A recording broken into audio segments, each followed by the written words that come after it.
Alright, so then from there we got into Impact Wrestling Emergence, and just gonna be talking about what happened there. So we basically had the X Division Championship on the line between Chris Bay, TJP, and Rohit Raju on this one.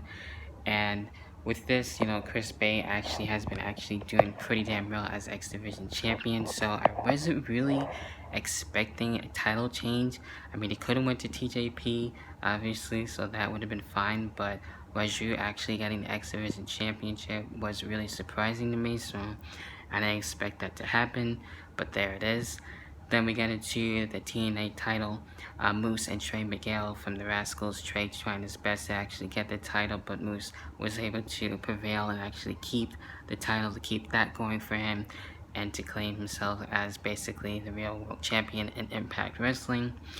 Then we get into the Good Brothers, Ace Austin, and as well Matt Fulton. He's actually been growing on me, and him being paired up with Ace Austin has been pretty damn cool. The Good Brothers basically were able to get their win and basically payback, no pun intended, or maybe, I don't know, on that. And there you have it with that. They've been doing Wrestle House lately, basically, their own type of like reality thing, and kind of like Legends House, their own spin-off, if you want to put it that way. It's kind of been growing on me. I didn't know about it at first, or how it would feel, but over time, it's not too bad. Actually seeing it more and more as they do it. And then where we had the returning Motor City Machine Guns, obviously defending the tag team titles, and the North trying to gain back the tag team titles that they feel they never lost, basically. And of course, really dope stuff between the two teams and everything. So, in a way, win-win situation. But of course, obviously, the Motor City Machine Guns were able to get their win and to be able to move on. So, seeing them back on Impact and everything has been really cool.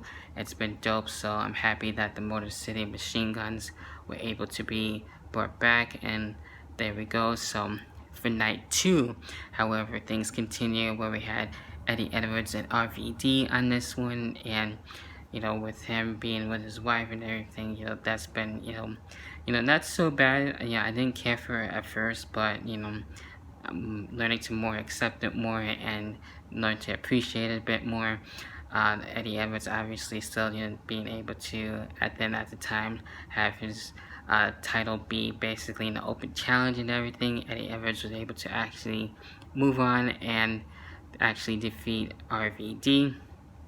Then where we had Crazy Steve and Johnny Swinger on that one, and Crazy Steve actually getting the win, so it's been pretty damn cool seeing him be back and everything. And then overtime where we had Eddie Edwards and Eric Young looking to actually have their match and everything, which would happen eventually, obviously, this past week. And now we have a new world champion in Eric Young, so that's pretty damn cool there for EY actually getting back, first time in a long time, the Impact Wrestling World Title. Then when we had Brian Myers, of course, formerly known as Kurt Hawkins, taking on Willie Mack on this one. And of course, it was nice seeing Brian Myers actually getting his win. And then probably one of my favorite matches of Emergence as a whole, Deonna Purrazzo and as well Jordan Grace in a 30-minute Iron Man match for the Knockouts Championship. And Jordan Grace trying to gain back her Knockouts Championship, and these two going back and forth and everything as always. And Deonna Purrazzo was able to actually keep her championship, to retain her title and to move on and to see who she will be facing next. And it looks like probably Tennille Dashwood, maybe make it a triple threat with Jordan Grace, and then you have something maybe possibly for Bound for Glory for the Knockouts title. We'll see. That would be pretty interesting. I could see that happening. And that's it for Emergence Nights 1 and 2. So then I guess one of the only news topics I've been wanting to talk about, and that's NXT. And NXT is looking to be moving from Wednesday nights, and we had the first part with it being Super Tuesday, where we had that insane Fatal 4-Way Iron Man match for the NXT title. And we're going to have night 2 for it, for sudden death, basically. and to see who is going to be able to be NXT champion. So, I mean, I don't know if it's going to be there fully for NXT moving to Tuesday nights, but it looks like that might be the case. And basically, now moving away from the Wednesday Night Wars, which I was actually enjoying. I would always watch AEW first and then NXT. So now it's looking to be Impact Wrestling for me first and NXT right after. As I know it's dark, so I'll basically watch that the next day or whichever have you or beforehand. So it's still pretty much plenty of wrestling. It depends on what you want to watch. So we have plenty of choices. So it's still pretty full. And I don't know, I thought NXT being on Wednesday nights was fine. Then you just basically deal with AEW or NXT or both, depending how you watch things. So let me know in the comments what you basically watch first. Do you watch AEW first and then NXT, or NXT first and then AEW, or you just watch one or the other? And how you been feeling about the Wednesday Night Wars for Wrestling Wednesday? And basically that's it for Pro Wrestling today, and we'll see what happens next time. I know, like I said, AEW All Out is this weekend, so I'll be looking to review that.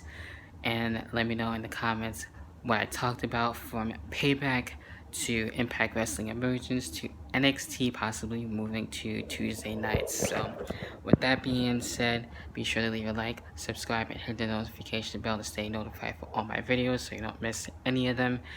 And to help support the channel, I really appreciate it. And I'm trying to get to 2K subscribers. Hopefully, we'll see. Until then, I'll catch you guys in the next video, whenever the hell that next video may be. Until then, stay safe as always. Alright, what's going on, guys? Yes, Fortnite Project back at it again in here for the video for you guys for today. And in today's video, I decided to bring back Pro Wrestling Today.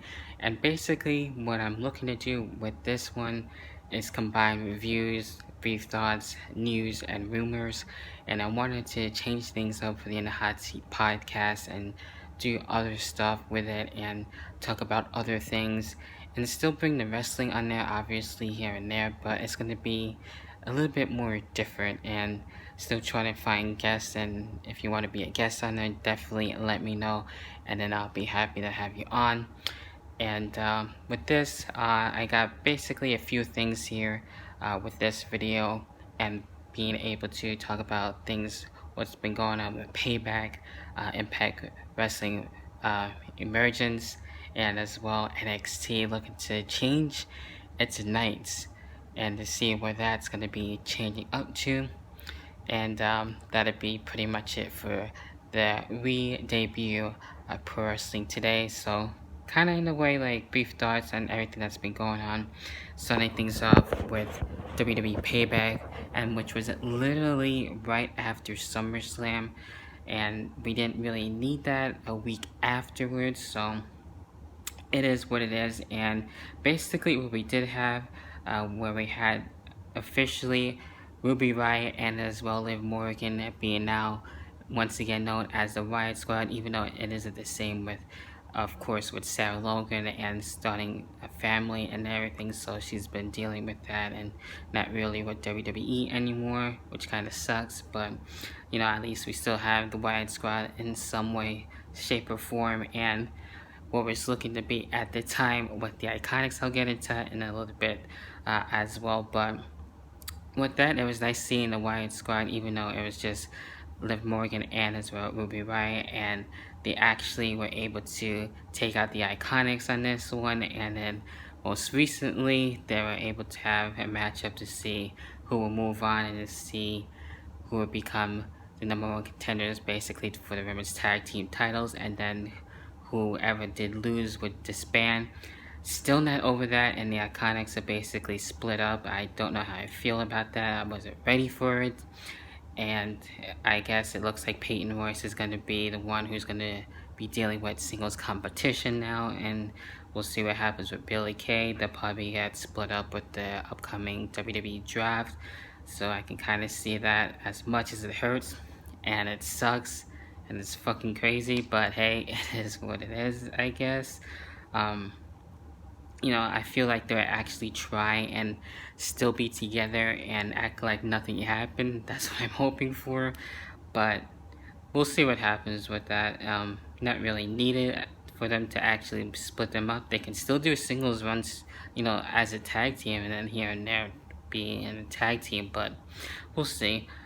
Then, of course, where we had the U.S. title on the line for going back into Payback with the main card, Apollo Crews and Bobby Lashley in this one, and it's nice to see, Bobby Lashley be able to be more himself and to actually be, like the destroyer that he used to be on Impact and everything being a bit more serious and aggressive, and Apollo Crews, doing well as U.S. champion and having a different side of Apollo and trying to stop the hurt business and everything. But Bobby Lashley got the US title, and I'm not really too mad at that either. And it's about time he's been champion again. So hopefully he'll be WWE champion in the near future. So we'll see what happens with that.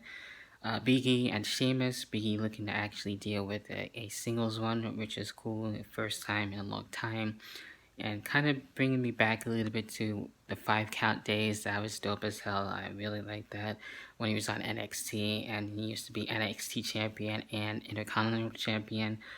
Sheamus, somewhat in the way, basically more on his own and just trying to stop Big E on this, but Big E was able to get a win and defeat another former WWE champion. So I like that he's slowly but surely, getting his big ones there, especially against former world champions. So that's cool. And then where we had King Corbin and Matt Riddle on this one. King Corbin basically having, you know, anyone who wants to take out Matt Riddle and get some money on that. And Shorty G, I still call him Chad Gable, basically trying to get that money and everything. Didn't go successful. We didn't see that there though, which is good. No interference or anything, just a straight up singles match. And Matt Riddle was able to get his win there. And then we get into one of the women's matches as well, for the women's tag team championship match again, where we had Bayley and Sasha Banks and Nia Jax and Shayna Baszler. As weird as it is, I still don't really get it. And Bayley and Sasha Banks unfortunately didn't get to keep their women's tag team championships. Again, that's another thing that hurts. I was so into with Bayley and Sasha, being on Raw, SmackDown, and NXT, just doing things, their way and running things and everything. Even though they'd have to have all the gold, but with them being at least women's tag team champions makes sense.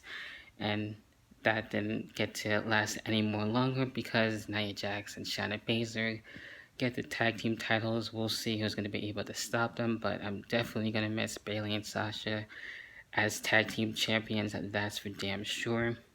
Then we had where we get into Keith Lee and Randy Orton. Keith Lee moving up from NXT and actually in a big way to deal with a matchup with Randy Orton in the feud with Randy Orton, and Randy Orton didn't like that too much, especially dealing with the matchup that they tried to have on Raw beforehand on the Go Home show, and then basically having Drew McIntyre get involved and see that obviously for Payback, but actually Keith Lee gets his win, and that's really damn cool.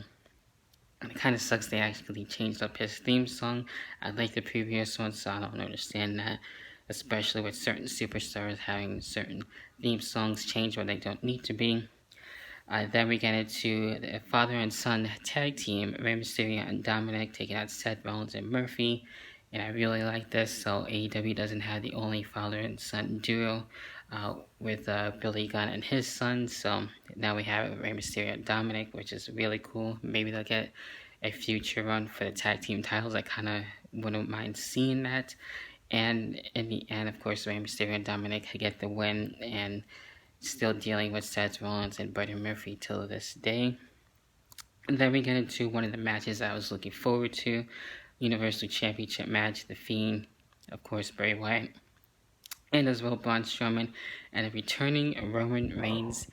And with this one, it basically was, The Fiend and as well Braun just going at it and looking to destroy one another, and they actually broke the ring and they're still fighting in it. So, I mean, I've seen the ring broken quite a few times. They like to do that, every once in a while, but to see them actually still wrestle in it, that was different. And normally, when the ring would break, that would end the match. Not this time.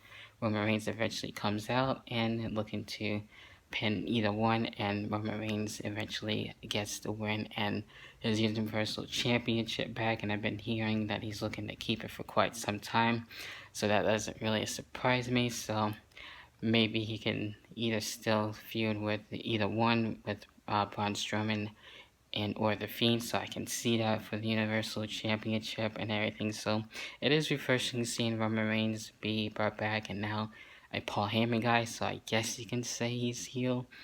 We'll see where that goes. I'm liking it.